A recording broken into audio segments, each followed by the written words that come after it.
I'm actually going to speak more just generally about a feasibility study we've done, and part of that included pump hydro.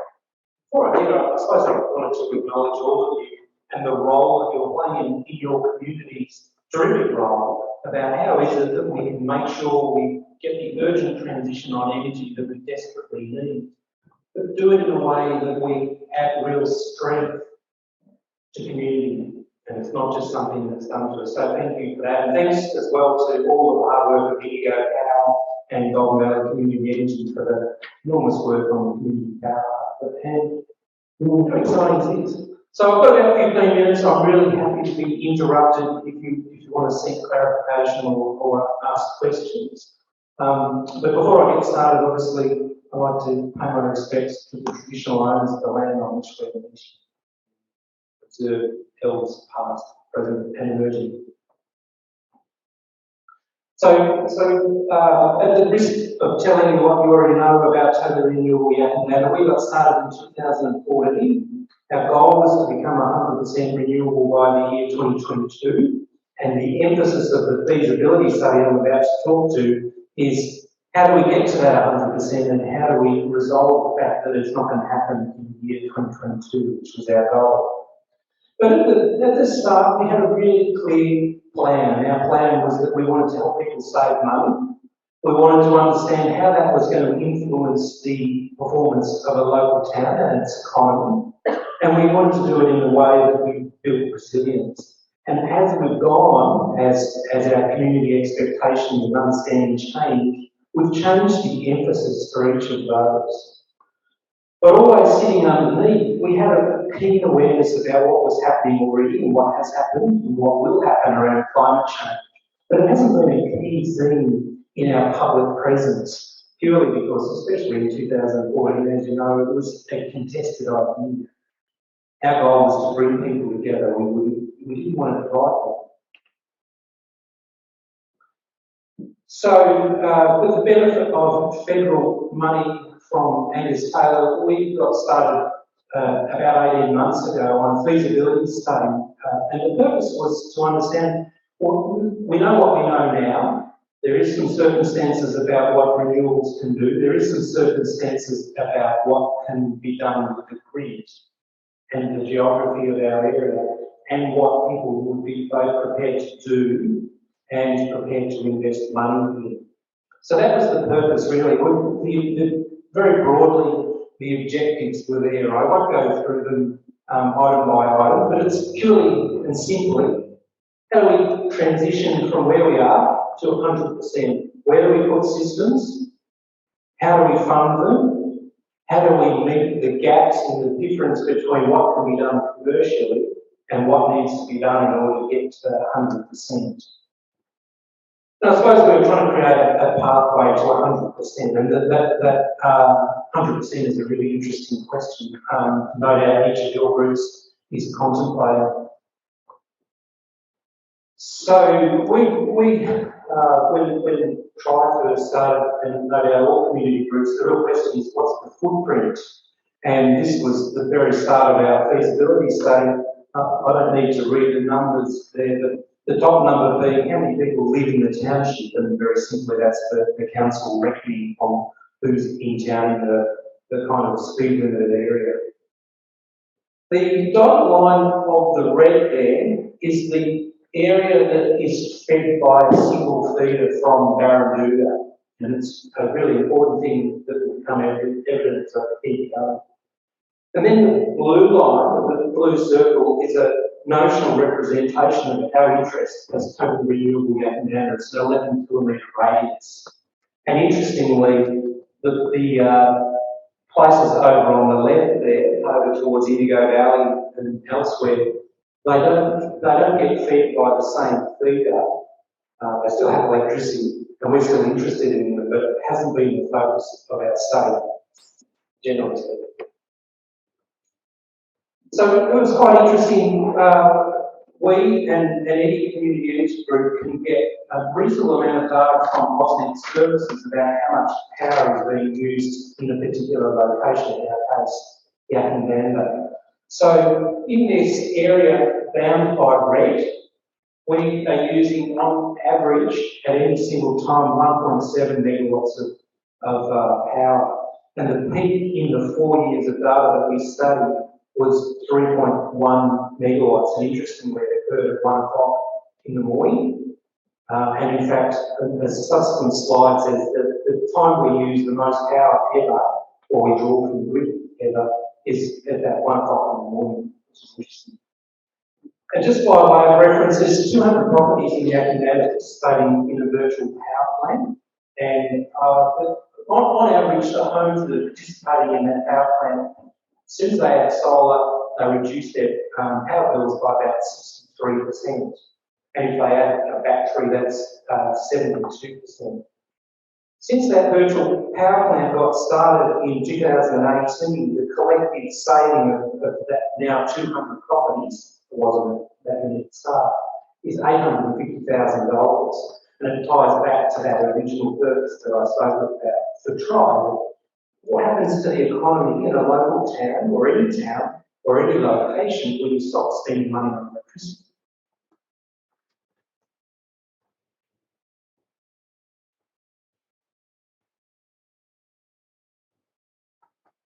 So, obviously, before we start plotting where we would put new generation and new storage, we needed to think about what was the size of the demand, which was currently being met by the supply at Staghorn Flat, which is between Yackandandah and Wodonga. And unfortunately, that slide's probably not very visible with this light and that projection, but essentially what it says is we're always using the most power from the far left at the top at about 1 o'clock in the morning from our hot water services. And TRI and Yackandandah's response to that and our Indigo Powers is that we're trying to replace progressively all hot water services, which is the cause of that peak that occurs. And then through the data, laser pointer there towards you. I did see it, I thought I might be able to find it. Little mug. Jeff is got that. Yeah, he points to the peak there. That worked well.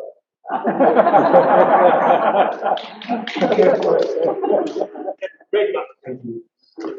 So there's a really important role both in the way we generate our hot water, but it also illustrates what are the other mechanisms that we can use to shift the time of day that we need to use electricity. And that hot water in Yackandandah, we're working really hard to not make it generated at 1 o'clock in the morning, but to shift it to the middle of the day when we can generate cheap solar. And we're thinking about what are the other ways we can do that as well. So the graph or the plot that you're looking at there is showing how much power is coming from Wodonga through the meter at Staghorn Flat. It's not the total amount of power being used in Yackandandah. And the reason being that in the middle of the day, obviously, we're generating the power that we're generating from solar, and it's not therefore being captured as a power usage. So we're now sitting at 58% of rooftops around Yackandandah with solar. And in some places, it's more like 64%. So if you're from Allen's Flat, you've got 64% of the buildings have solar on the roof, which is pretty exciting. And it's certainly not the highest in Australia, but it is one of the highest in Australia. I think about 72% in Queensland and Western Australia. I don't know how well you can see that table at the back there. Can you see that?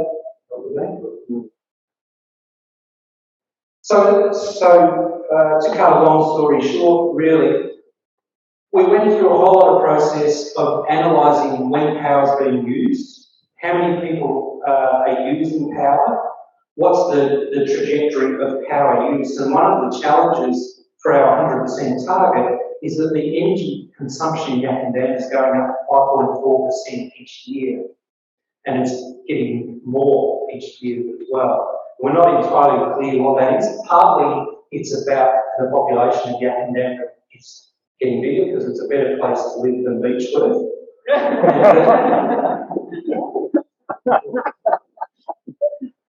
It's Not a not as good as yoga, that's right. So partly it's about people tending to build more housing, we've got more energy use therefore.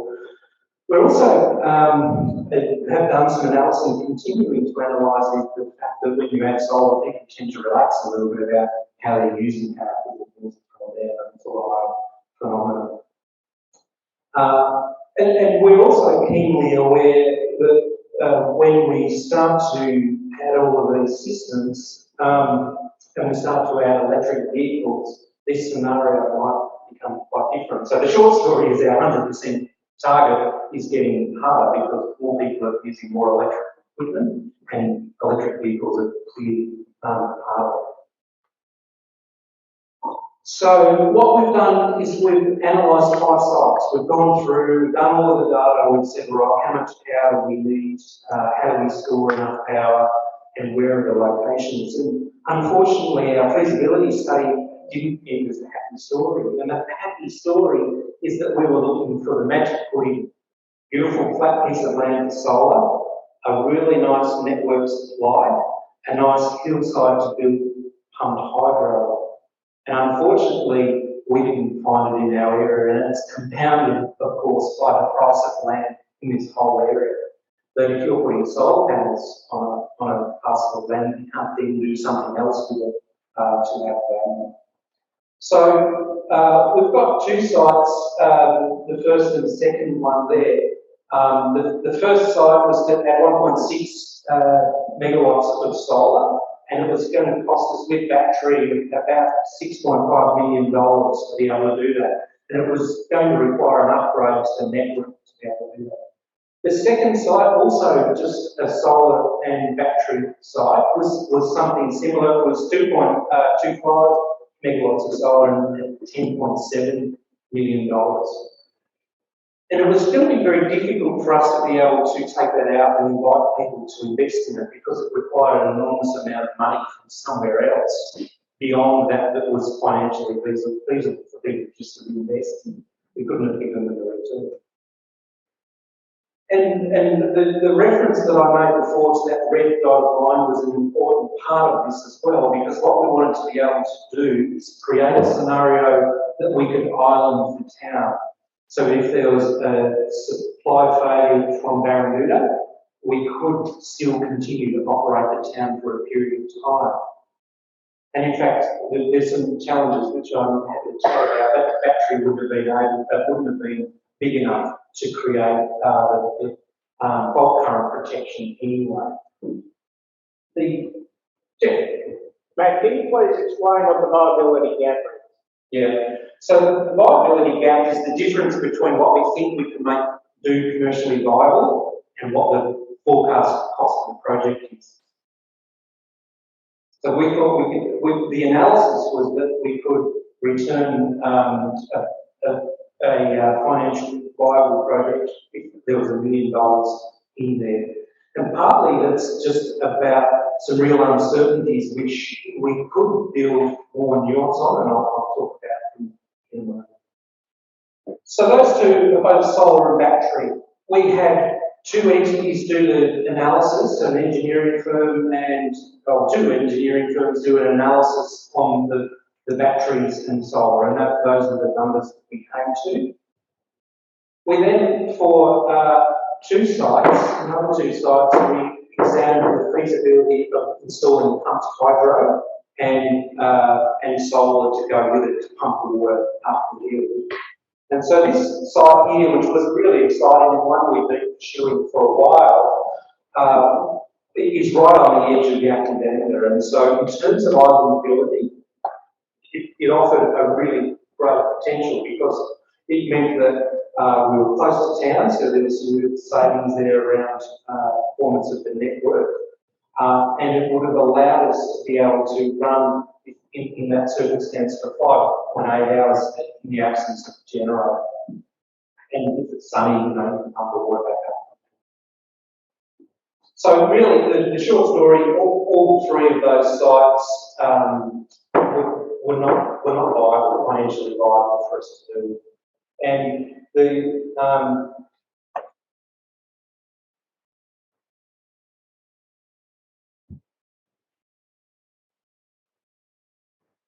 So then there was an option 4 and 5. On the Leneva Hills, we found a beautiful spot to be able to install pumped hydro. And the circumstances that would lead to a beautiful spot for pumped hydro is that you've got a high quality network. You're not too far from the nearest substation, so it really manages the communication costs that's required between a generator of that size and communications back to the nearest substation. There is sufficient gradient to be able to create a really good fall, so you can get a nice flow of water and run the generator at the bottom. And then the other thing is having sufficient access to water, and obviously, we've been quite fortunate with water in the last 2 years, but having a spot where there is enough water for you to be able to cycle it and manage the potential environmental impacts of doing that. So,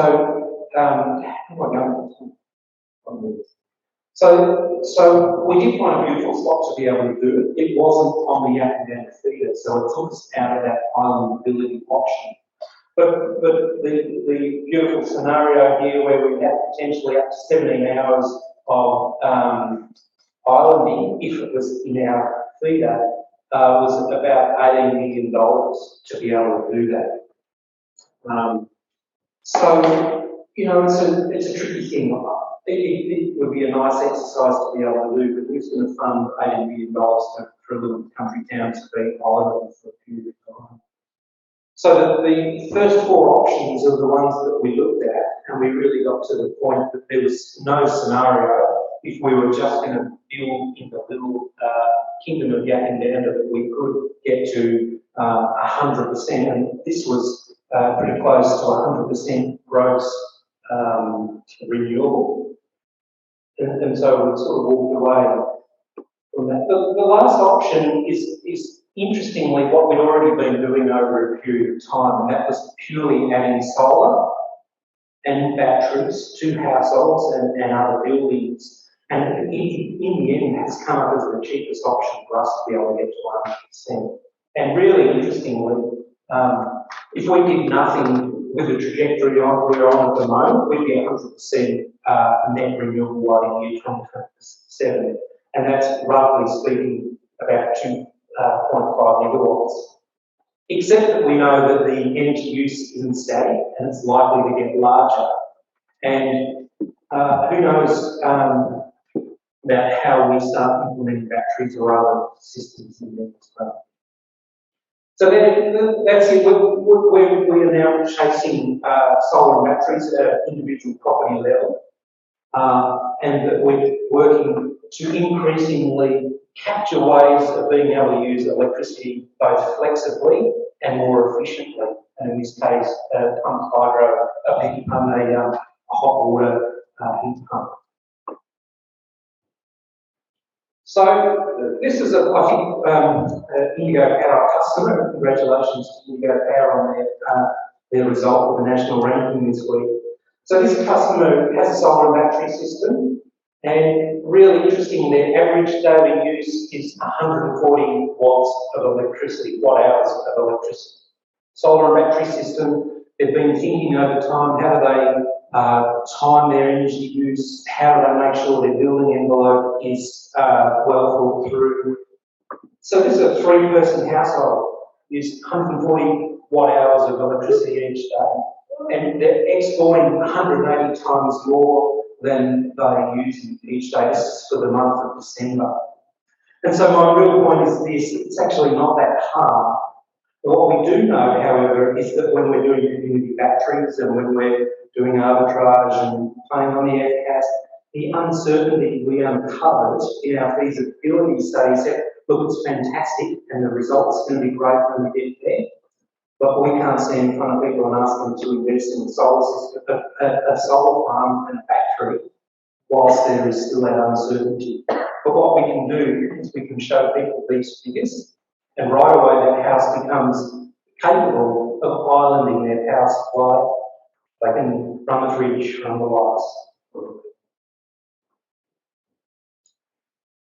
So I must be about my 5 minutes now. It really brings us back to business as usual in Yackandandah, that working really hard to make sure that it's whole of community.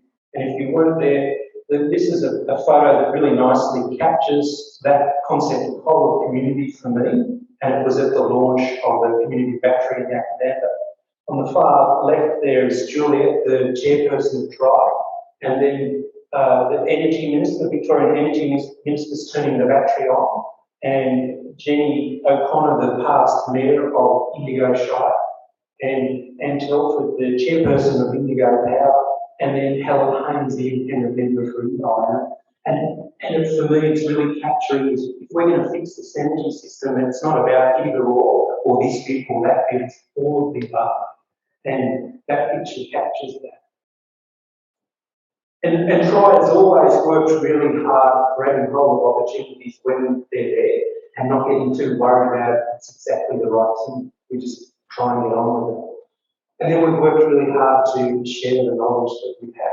And there's no pretense that we know exactly how to do this or we've done it the right way. It's just this is the way that we've done it with all our kind of humanness that sits in there.